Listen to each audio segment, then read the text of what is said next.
So here we are, all back again, and another wonderful bunch of people to talk with here.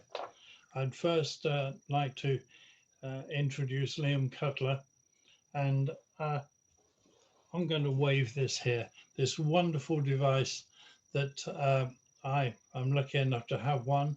This is the Doubler microphone, and I'm going to ask Liam to tell us how this came to be developed and what it can do. And then Liam, you're going to show us the doubler microphone in operation.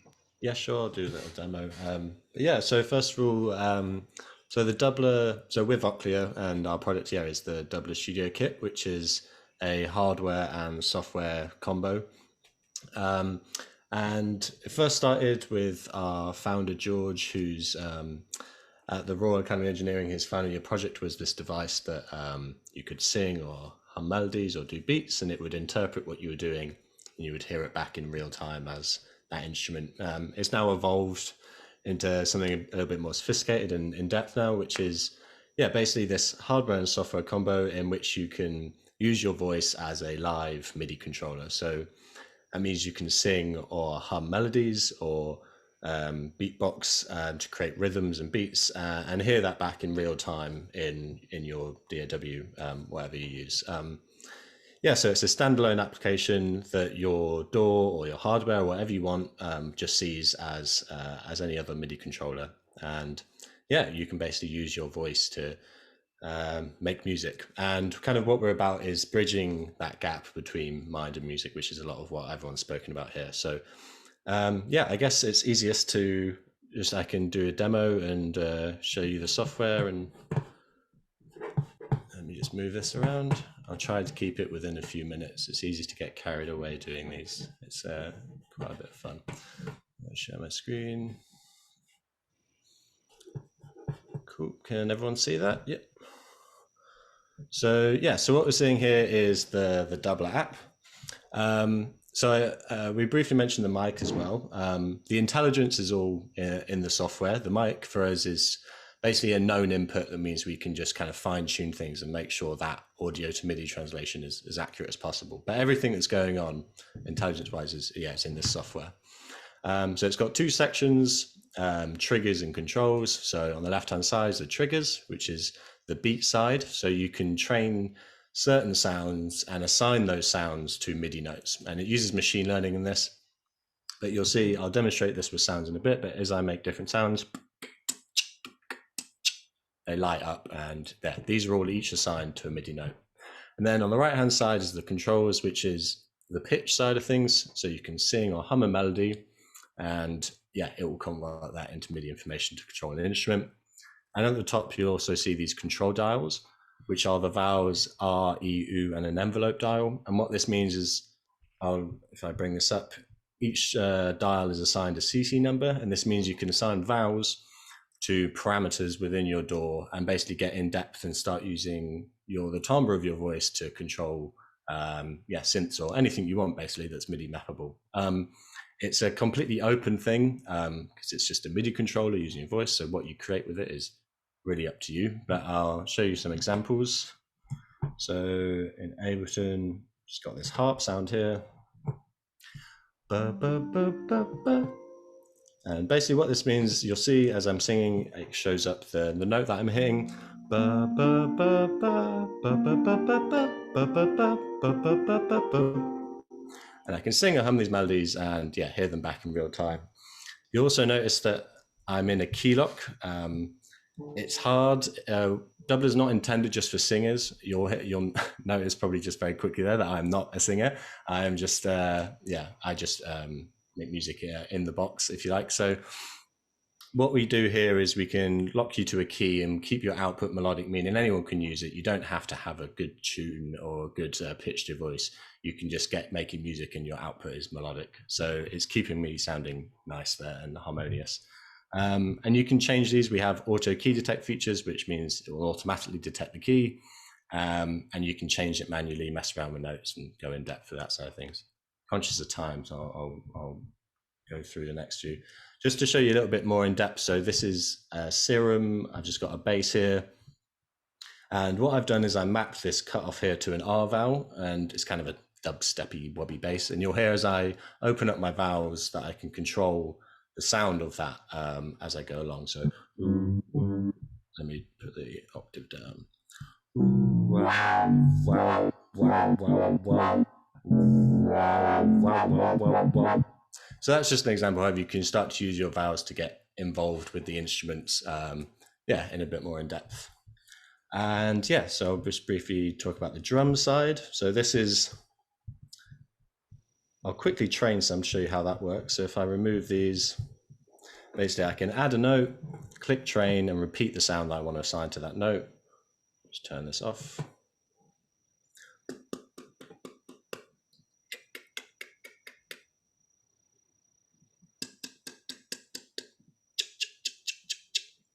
So now I've got those sounds trained. I've just got this kit in here.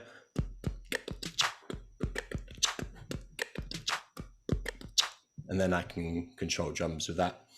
So that's very simple in that each note, like I said, each sound is assigned to a MIDI note, and you can change that. So that's a C1, which is normally a bass drum in most kits. Again, just showing how that's the very kind of the surface level of it, and how you can just play beats using your voice that way. But you can go more in depth. I'll just briefly show you now. So say you want to go a bit more in depth with some samples, you can use the same principle in your voice, but you can go deeper, and I've just set up like an arm and break and some bass, and you can use those triggers to have fun and play quite complex things, but using your voice. Like, let me turn velocity off quickly. So each of them, also forgot to mention, is velocity sensitive, so you can go in depth, create kind of smaller sounds that can get dynamic as you move along. But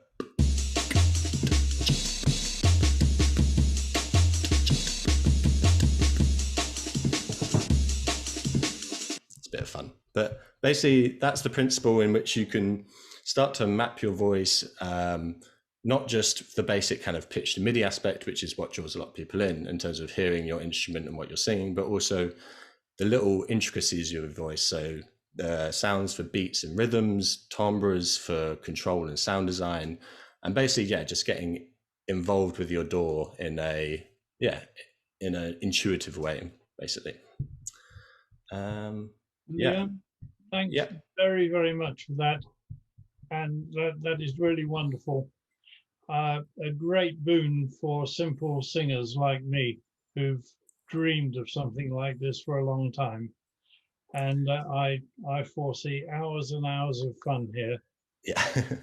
Yeah, definitely. It's one of those we've worked with when we brought it into schools and stuff. It's really great for people who are interested in music production to just sit and play with. You and get very carried away instantly, especially with headphones. When you stop hearing your voice and you can start just hearing the music that's coming out, you can really get lost in it for a while. But Liam, a couple of quick questions that come up from the floor. Can you use it with Sibelius?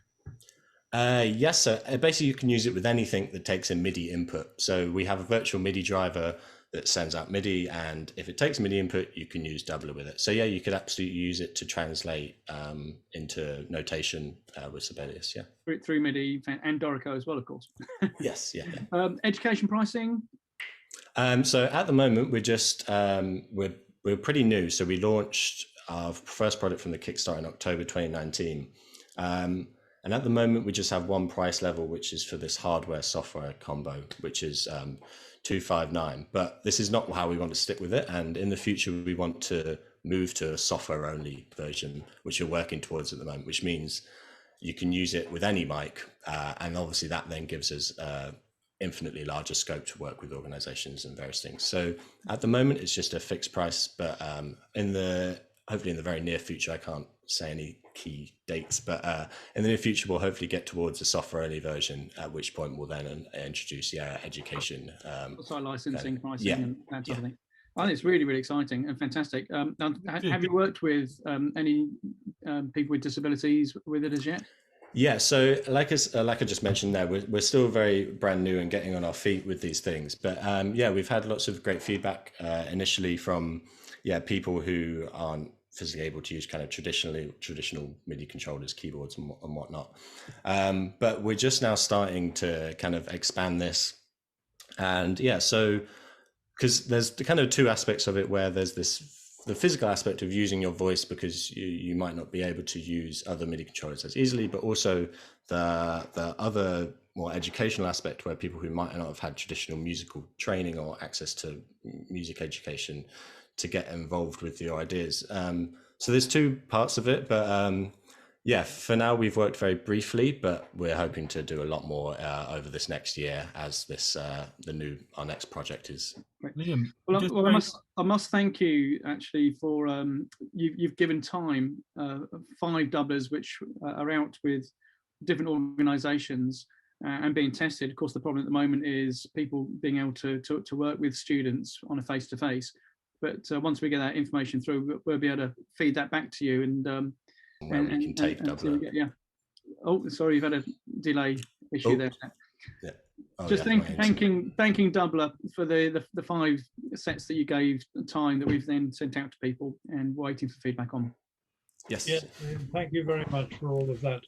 Yeah, I'd like to introduce everyone now to Sasha, who is joining us from Berlin. Sasha, I believe. Right. Yeah. Hello, everyone.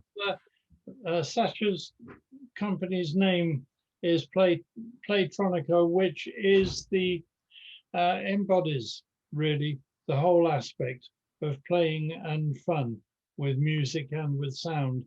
Can you tell us a little bit about how your instruments and technology came about, Sasha? Yeah, for sure.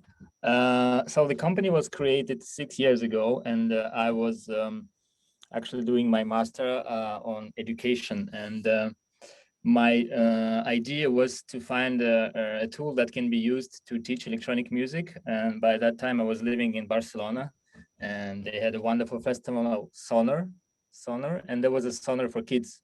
So there were a lot of instruments and technologies introduced to kids on this festival in the daytime, of course. And what I was really fascinated by is how electronic music can be really close to kids and how interactive it can be and playful.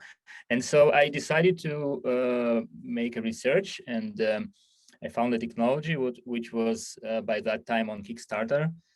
And I tried this to play, and it's basically a makey board that you can connect to fruits and vegetables and to play as on a piano. And I realized it has a huge potential for further music workshops, education, performances, installations. And so since maybe 2 years later, I created a company and we produced 2 boards. So one of them is Playtron. I have it here with me. It's basically a PCB. It just sounds like this, and you connect wires, and you connect these wires to objects. So then these objects can be MIDI nodes. It's the same idea. We use it as a MIDI controller, so it can be used with any software or synthesizers which are online. And the second device, it's called TiME. It's something similar, but it measures I can say it easily, it measures the pressure that you touch an object. And we also decided that it would be tuned to play on humans, because the potential of touching other humans and having it as a musical instrument is a huge interest, and it sparkles creativity and excitement. Sadly not this year, last year, but in general it worked pretty much well. And these are instruments, these are devices that we sell, and we also doing a lot of workshops introducing this technology and showing how easily you can build your orchestra out of things that you can buy in the supermarket, or things that you can create by drawing, by combining it from different materials. But what is more important is that we work with touch, and we use a lot of synesthesia ideas that you can combine different senses in one time, and in that way you can engage a person to have more fun, to be more excited, to be more creative. by combining different senses. I mean, touch and sound. And just to illustrate, I will show you some videos that we did earlier. So I'm sharing my screen.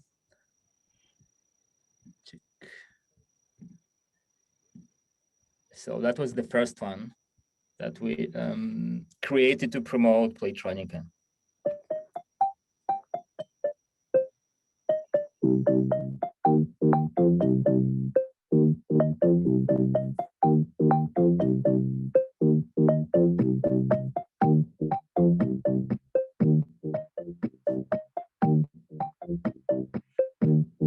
Eats a cucumber, eats a cucumber, eats a cucumber, eats a cucumber.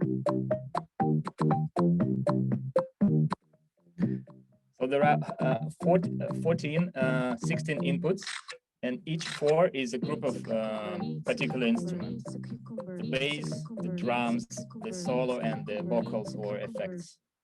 Eats a cucumber, eats a cucumber, eats a cucumber, eats a cucumber, eats a cucumber, eats a cucumber, eats a cucumber.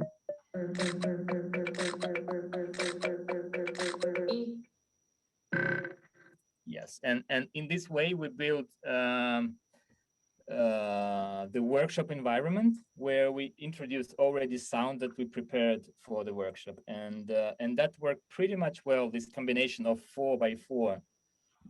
So this is already the TiME, the next device that plays on human skin.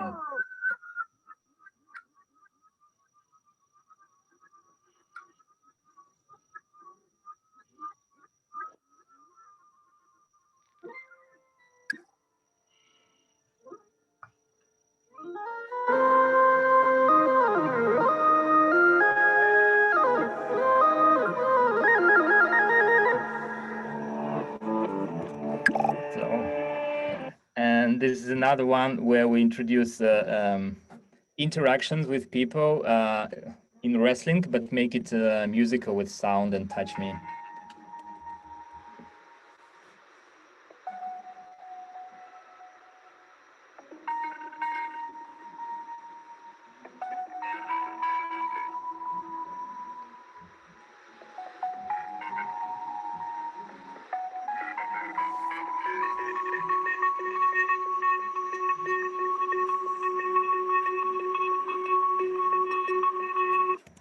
So yeah, and a few words about the sounds that we're using. So we start to collect them because we have the web MIDI, which means every MIDI compatible, USB MIDI compatible device can connect to a website.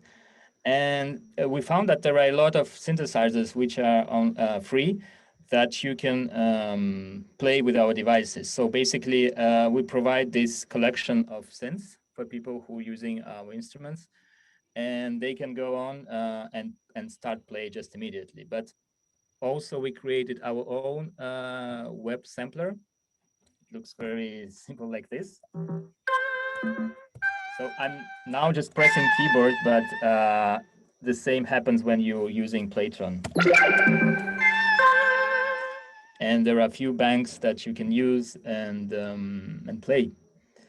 The one example that I wanted to show is the workshop with a blind person who is also experiencing the TiME. So it was in Centre Pompidou during the exhibition.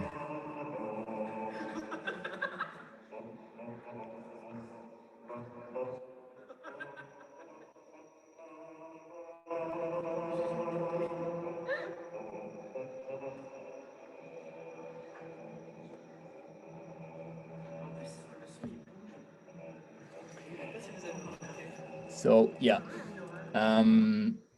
so in our experience, we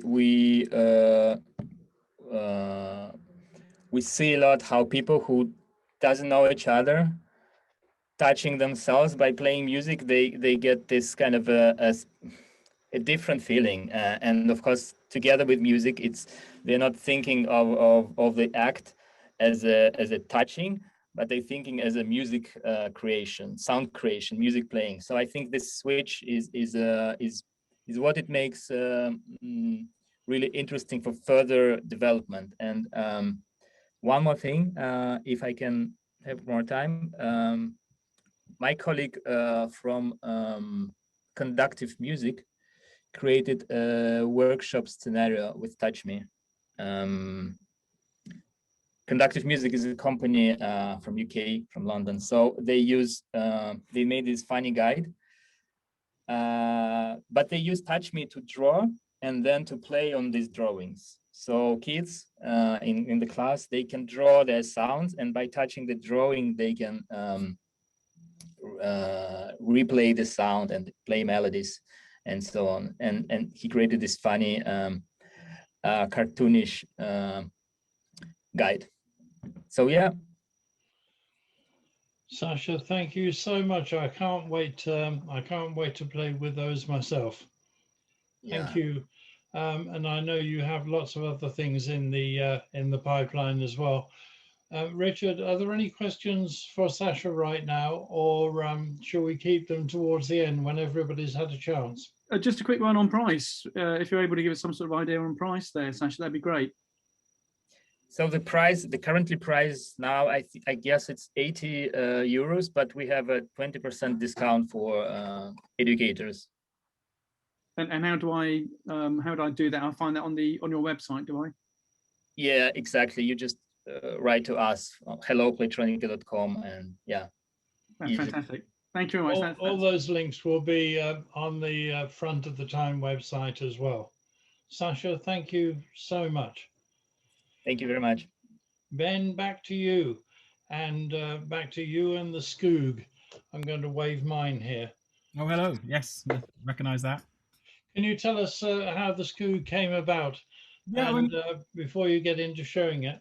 Yeah, no, it's really echoing a lot of what everyone's talking about. So we started this journey about 12 or 15 years ago, and Skoog was actually a response to a national call to educators in the 90s to say, if you could have a dream piece of technology or something to help with special ed and music, what would it be? And everyone came back saying, we need something the kids can actually play.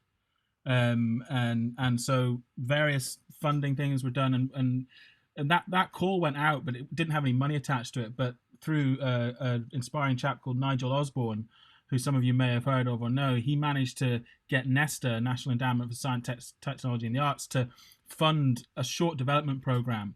So we were, back in 2006, then embedded in schools across the UK, hospitals, all kinds of places where people, prisons where people found accessing music traditionally difficult, and we began working with technology to try and see if we could create something that would facilitate that. And then that led to the launch of Skoog One, which was a USB device. Some of you may recognize it. It was white with big bright buttons on this kind of weird cubic design. And then over the last 10 years, we've continued to work and evolve that, continuing to work in the community and with educators, with users, with individuals, with parents, with musicians, but also with big organizations like Apple. I mean, it's one of the interesting things that came up in the panel is that, as I think it was Amy was saying, the larger organizations, this is really important to them. And it's sort of through working with Apple that we've been able to evolve stuff quite significantly. And something like Skoog, which is a technology created in the UK by teachers and students here, but is now globally available and retails with Apple. And Apple actually provide free workshops in every single store in the world. A school can call up and say, we'd like to do an accessible music workshop, and they will do one for free for them with this technology and with iPad. So they really are behind this, and it's something that, as well, if as an app developer you are working towards an accessible music solution, if you flag that with them, they will help get your message out. So that's kind of that's where we've come from this participatory design background, and then commercializing that many years ago, and then working in more of a commercial sense, working with schools, working with the hubs, working with people all over the world. And actually now we're focused a bit more on, events like this are great because we're trying to touch base back with our kind of where we're from, which is the UK. We've got all these users around the world, but a lot of the schools in the UK don't know that Skoog exists, or don't know the new Skoog exists, which is as it is now. Could you say a little bit, if you're able to, Ben, about Skoog and Sesame Street? Well, so Scoog, we've been evolving the technology over the years, and it's very much based around tactility and creativity. So that's something again echoed by Emily and the rest of the panel. There are these virtual kind of systems out there, but we wanted to make something that was missing, something that kids can actually touch, people can feel. And that has also got the interests of the guys at Sesame Workshop and Sesame Street, and they're currently working with Scoog to develop some new technology that's going to be really exciting for younger kids, all around creativity, learning. Music will be a big part of that, and tactility and expressivity will be a huge part of that. So yeah, it's really exciting. And myself and the team at Playable Tech, we are actually now we still do the technology side, but we're also now we do partnerships as Playable with different organizations or educators to either create bespoke instruments or bring our expertise onto different systems and do that kind of stuff. That's wonderful. Could you show us the Scoog in action now? Yes, I can, very quick. So what I'm going to do is I'm going to share my screen so you guys can see the Scoog, and also you can see my hopefully you can see my iPad screen here as well. So I'm just going to turn some sound on. So this is a Scoog. In terms of what Amy was saying, it wants it to work out. So this connects by Bluetooth, and you just have to touch it to play it. If you're a musician, you can think of it initially as a tunable pentatonic instrument. I can play it with any part of my body. It's not just sensitive on the buttons, it's sensitive everywhere and can be mounted. And so someone with really high muscle tone can have it mounted where they maybe just can access a corner. And you can hear I can access multiple notes at that time. It is limited to 5 notes at a time as an interface, and that affords the use of pentatonic scales and things, but it doesn't have to be pentatonic scales. It's incredibly durable and robust. So here we go. I don't know if you can just throw it over there and I'll pick it up. And it's fine. So the other thing that we've been working on doing for the past few years is it started off at £800. It's now just under 180, so £170. So working on making it more accessible price-wise. It works with mobile devices, as Simon was saying, and also works with iPads. So the software here is very quickly, it's customizable in terms of sensitivity. It doesn't require any particular training to use. You can set scales and stuff, but you can also just log into something like Spotify. And this is one of the really cool things.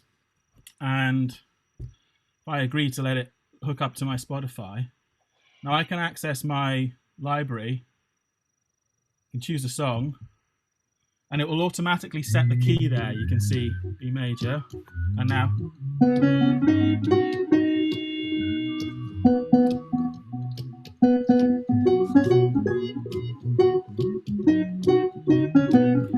So it enables kids, particularly of any ability to be able to improvise and play with the music that they want to, the music they're listening to, the music of the artists that they respect, the music that is culturally relevant to them and that they enjoy. And that is hugely powerful in terms of engaging students in music. If you want to take it further, then you can link up to GarageBand. And in order to link it up to GarageBand, all you have to do is turn the sound off here. It's really quite complex. You have to open GarageBand, and then it works. That's it. So there's no learning curve, there's no big manual, it's completely customizable. It can play any MIDI sound from some kind of weird laser-guided dubstep phase vocoder to a piano or a violin sound or a camel fart orchestra we've had before. And that was my favorite moment as a Scoog kind of support person, was getting a call around Christmas time from a music therapist who was running a show, and she said, "You've got to help me, I've lost my camel farts." Because she had created a sort of camel fart orchestra as part of the nativity play and was able to let kids use that and do that. So it's about having fun with sound, being creative with it, being able to play with it. I mean, the other thing is, this is a device that, I can play with as a child. It can be chucked around. It's wiped clean. You can do that sort of thing with a flute, but maybe once or twice, and then it has to go to the shop to be recorded. So yeah, sensitive, customizable, works out of the box, works with mobile devices, loads of content, is fully supported by Apple and other platforms, used all over the world, and has a huge body of content behind it in terms of lesson plans. If you do want to use it in a more regular way, case studies about how it's used in orchestras to support students doing things in different ways there. It's a lot has gone in to try and make it as simple as possible, because whilst you can use it as an advanced MIDI controller and connect it to different sound engines and play with MPE, MIDI, and expressivity, you can also just load it up, give it as an instrument to kids to play with and make music immediately. So that's my 5 minutes. I believe that's me on time. Can I finish with one little story very quickly? Okay. This is really exciting. So this happened this year. I don't know if any of you guys know about, the marching bands in schools in the States. And, we've had loads of success with various things, but this was really quite something close to my heart, in that this young lady with Down syndrome had always wanted to be part of the marching band, but not just playing percussion or something, like being able to actually really play a part. And with Skoog, they found that, they could assign the different notes so that she could play particular melodies, and she's able to play the flute as part of her homecoming marching band and march and play and be part of it on a level playing field with everyone else. Lots of stories like that, but that really resonated as something that's, in everyone's hearts, and at a very kind of community level, to include people and give them the same opportunity to play as everyone else.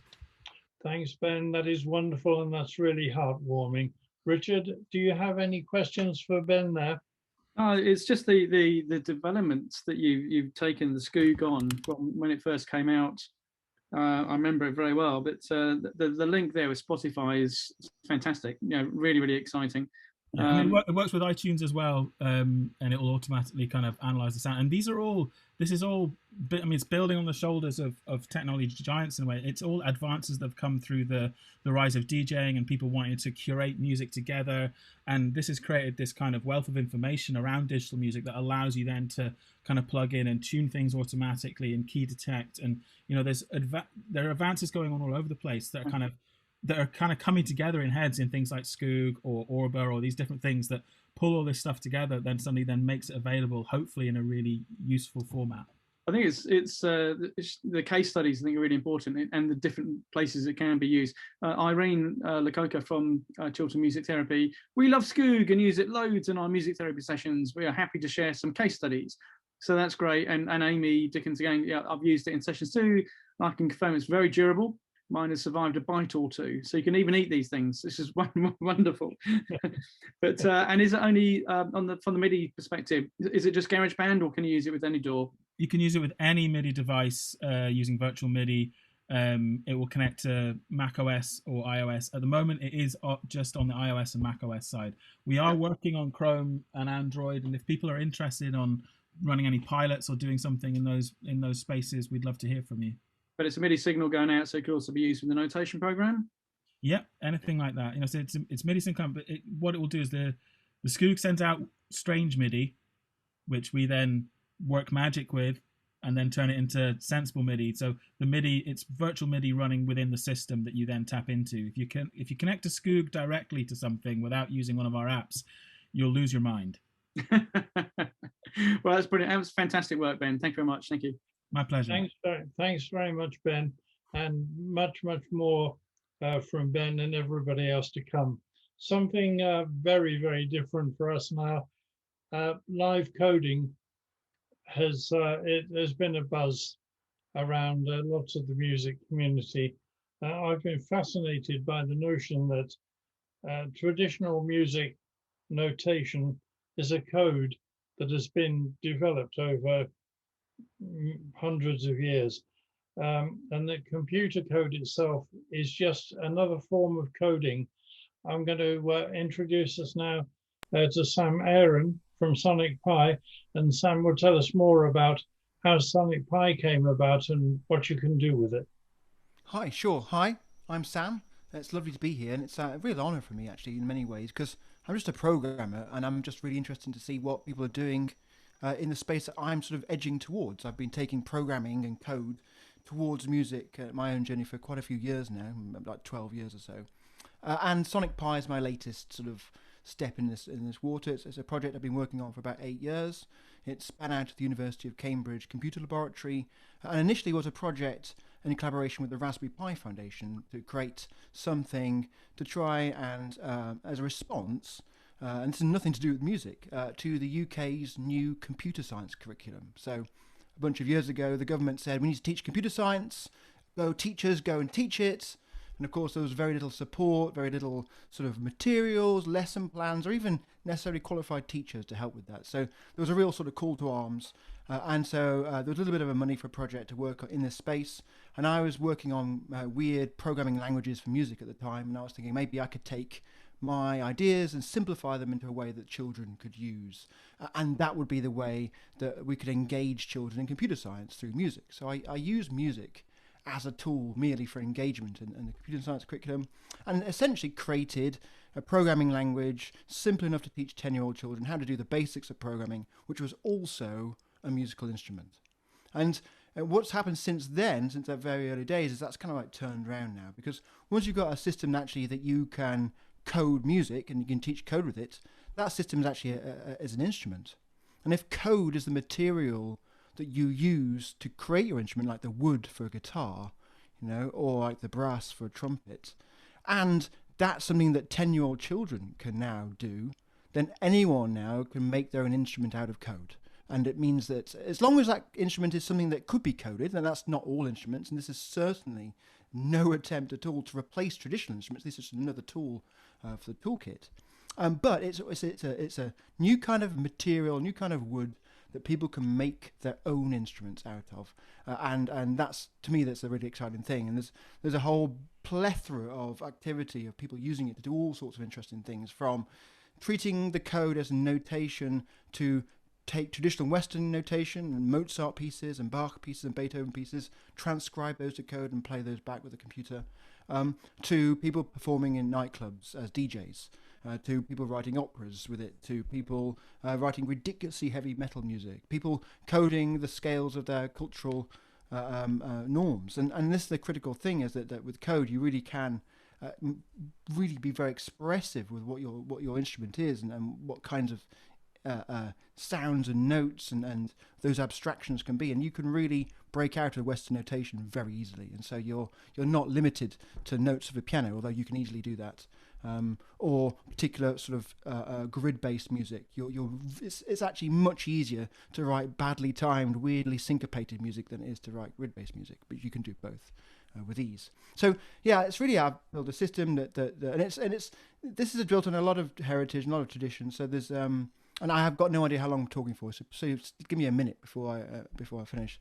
I mean, in hundreds of years ago, before even computers were invented, people who work at the time, Charles Babbage and Ada Lovelace, were looking at like the original computers. And Ada Lovelace, she saw this machine that they were working on, which is just a bunch of cogs and dials. She imagined the computers of today, and she said, "I bet we can make some amazing music on these things, music of our dreams." And so, combining music and code is been there since the birth.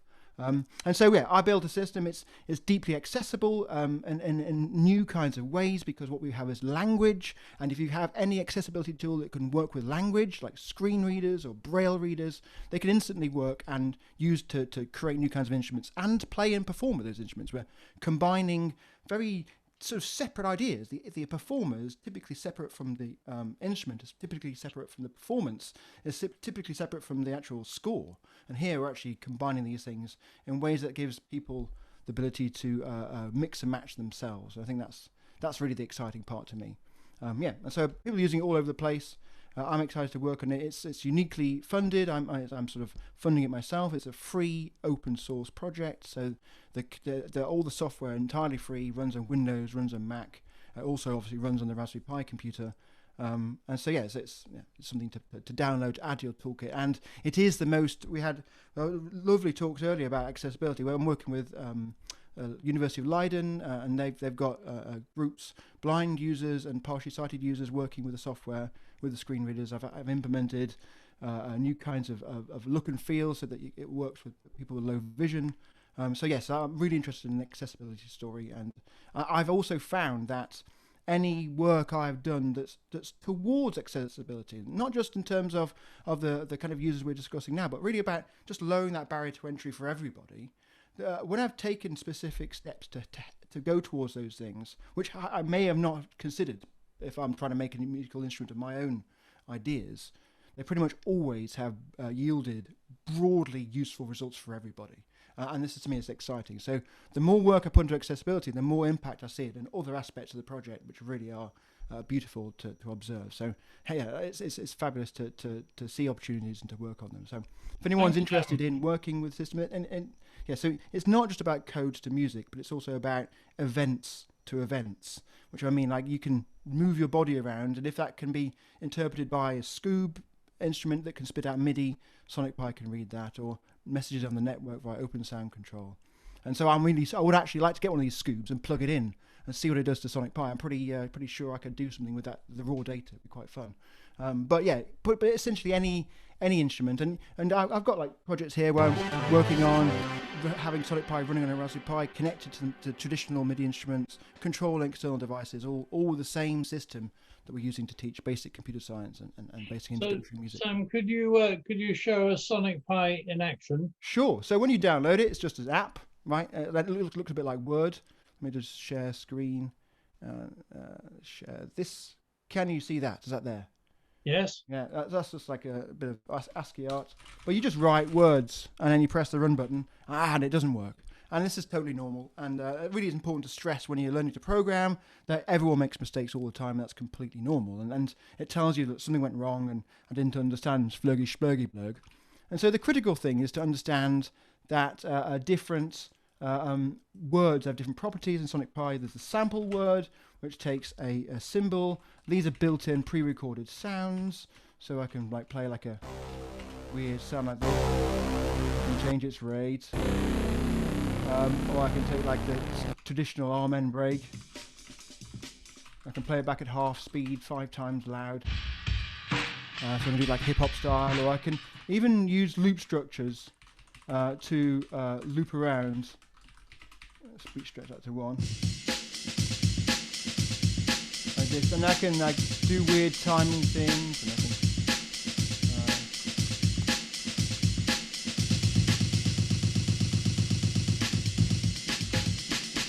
right, and very easily work with these kind of structures. And I'm not showing this to say you should understand any of this. It's in the same way if I were to show you sheet music for the first time, you've never seen sheet music, you just see a bunch of lines and dots.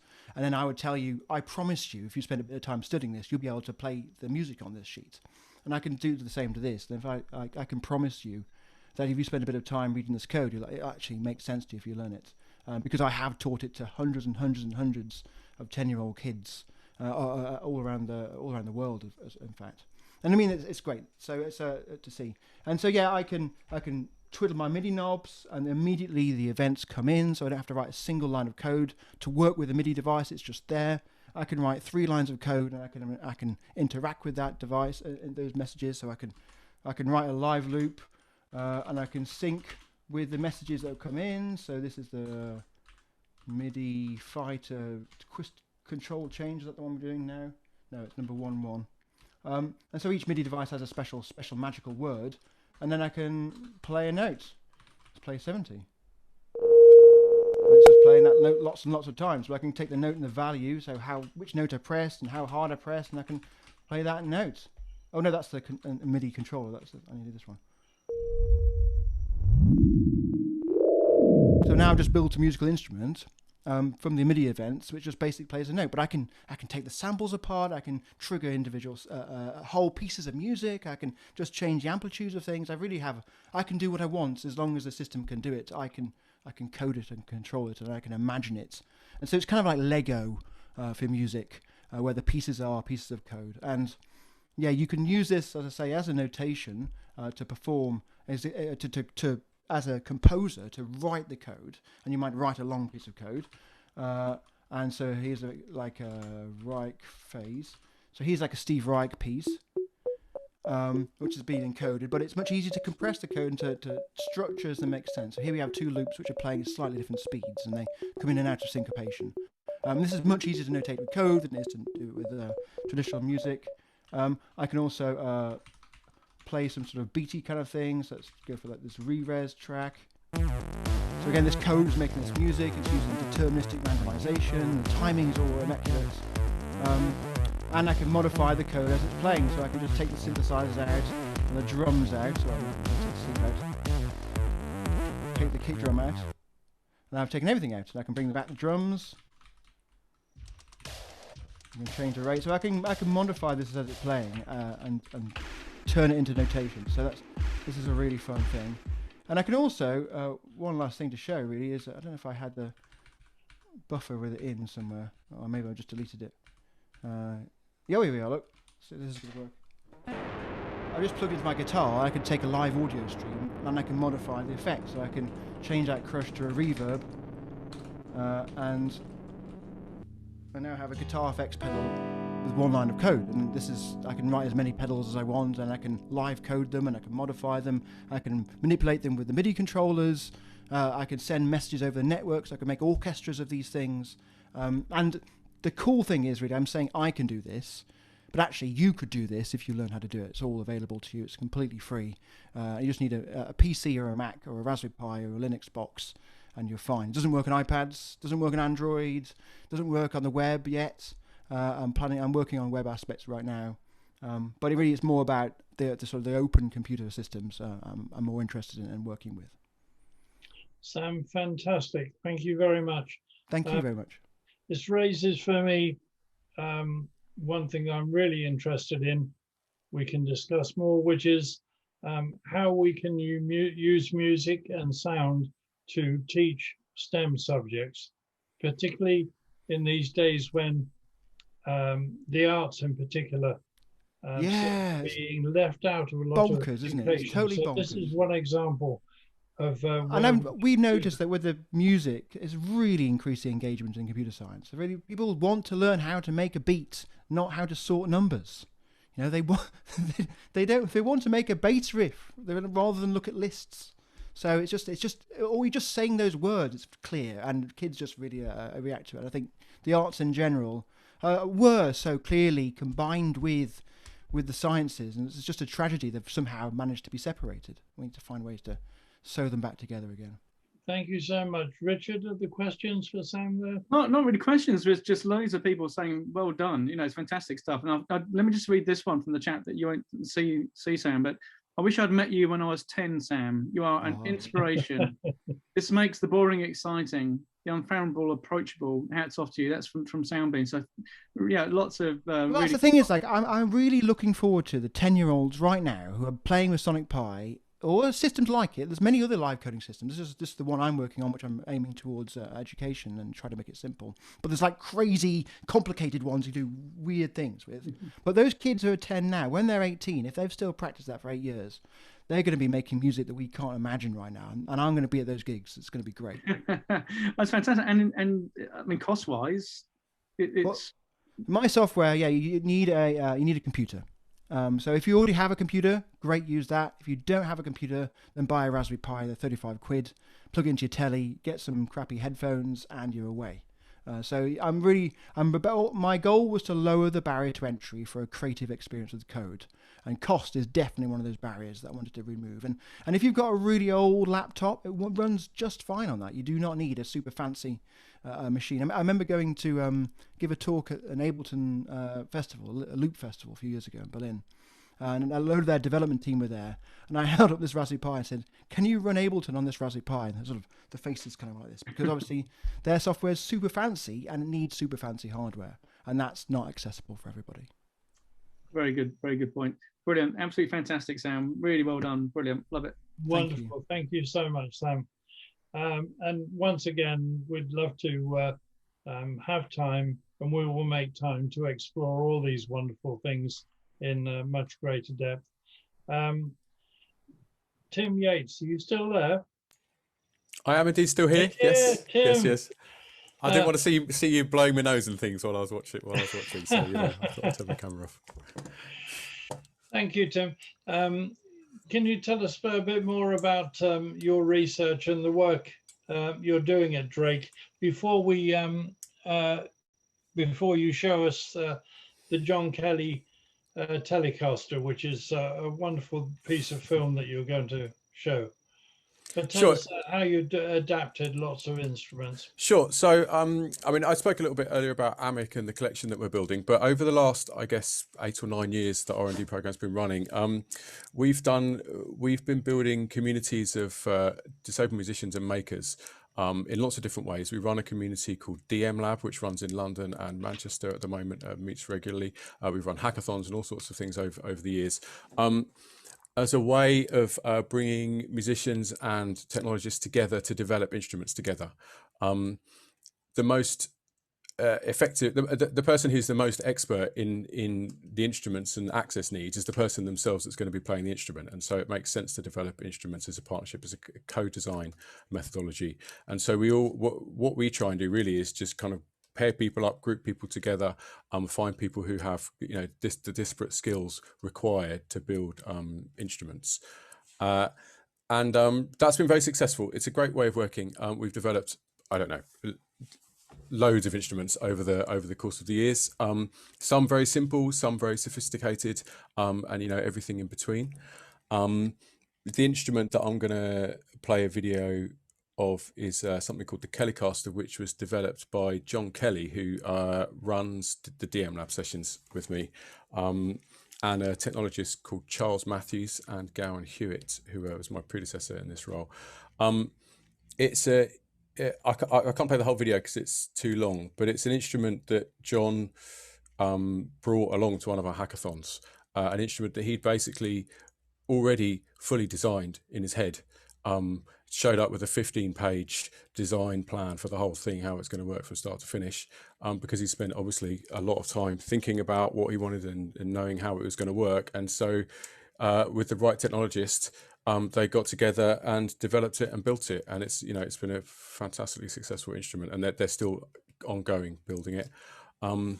So I mean, perhaps maybe the thing for me to do now is to I'll play the video and we can maybe talk a bit about it afterwards, and I can answer some questions. Just share my screen.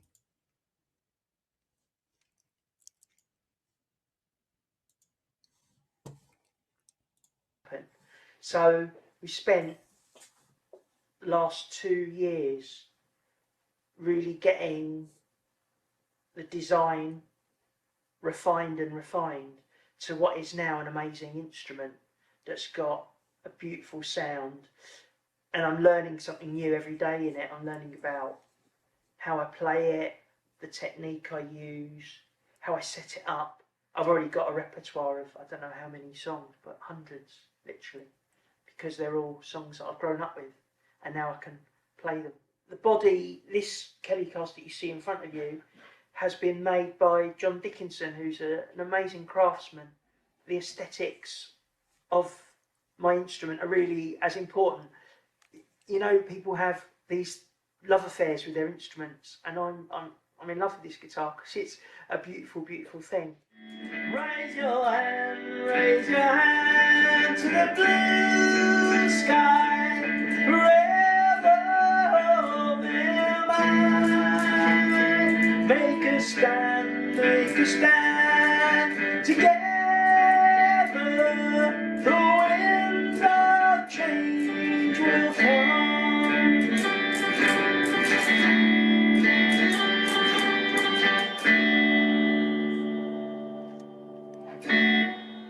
Great. I think we've got everything we need there, mate. That's the one. Yeah? Yeah. Woo!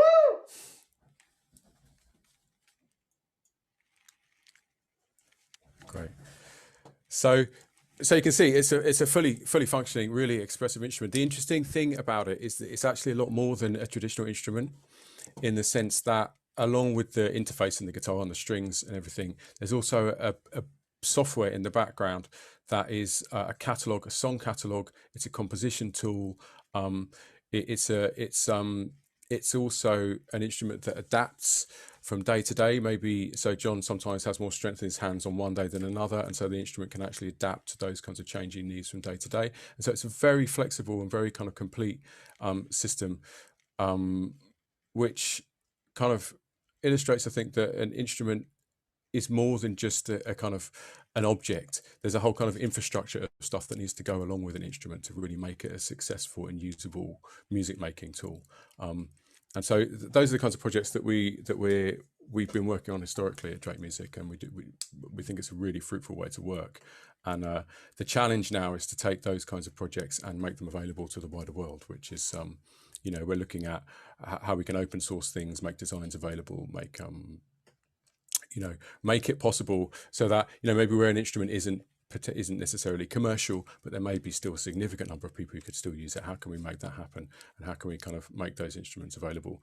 There are out there thousands of amazing hackers in hack spaces and maker spaces all over the place who have the skills and the ability to make these things, loads of technologists who can do this stuff, and loads of musicians who want the tech. So kind of joining those communities together is a really fruitful way, I think, to make some of this tech really available to people. You're on mute, David, I think.